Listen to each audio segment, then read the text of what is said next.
Hello students, today we'll discuss about group technology GT.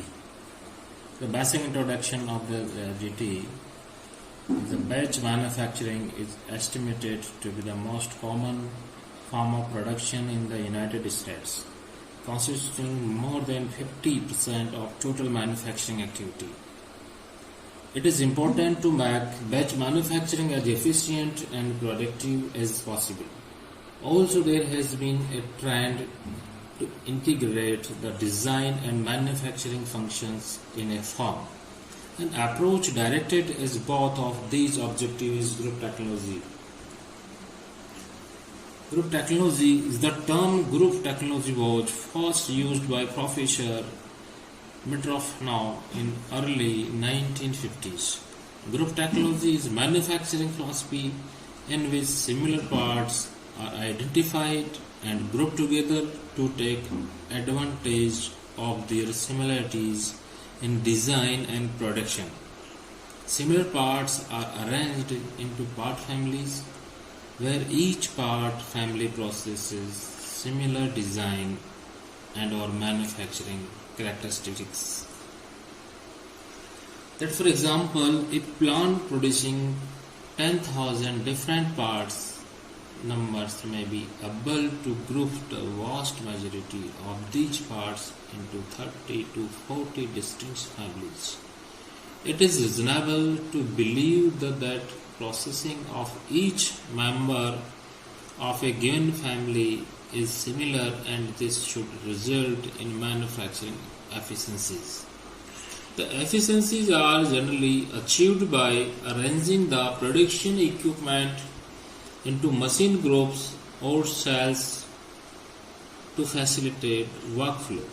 Grouping the production equipments into machine cells where each cell specializes in the production of a part family is called cellular manufacturing. The basic objectives of the group technologies here are: the first one, reduce MLT.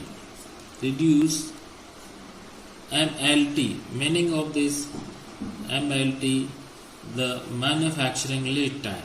Reduce WIP, meaning work in process.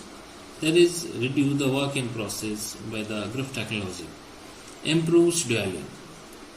And the next one, reduce tooling and increases equipment utilization by the group technology.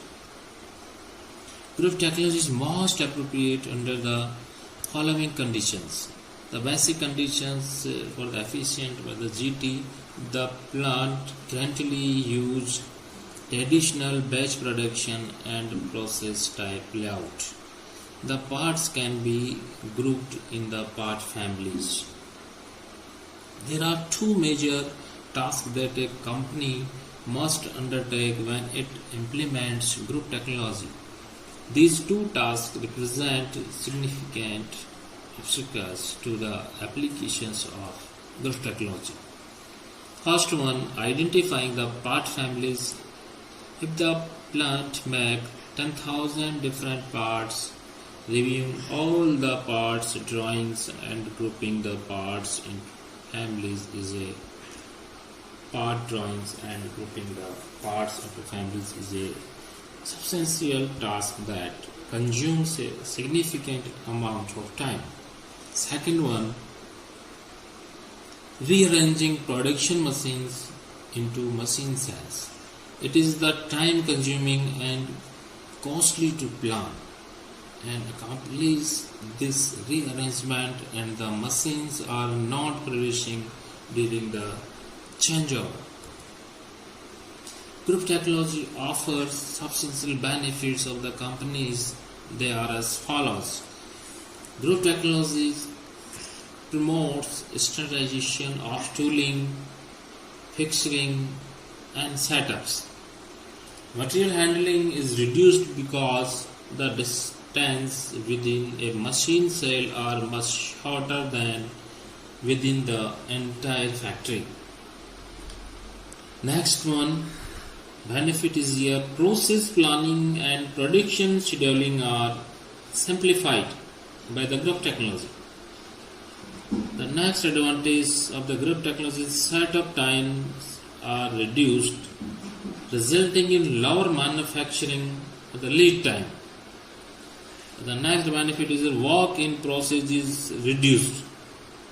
The worker satisfaction usually improves when workers collaborate in a GT cell. The higher quality work is accomplished using group technology. These are totally benefits of the group technology that is implemented in the production planning and the control in manufacturing system. Thank you.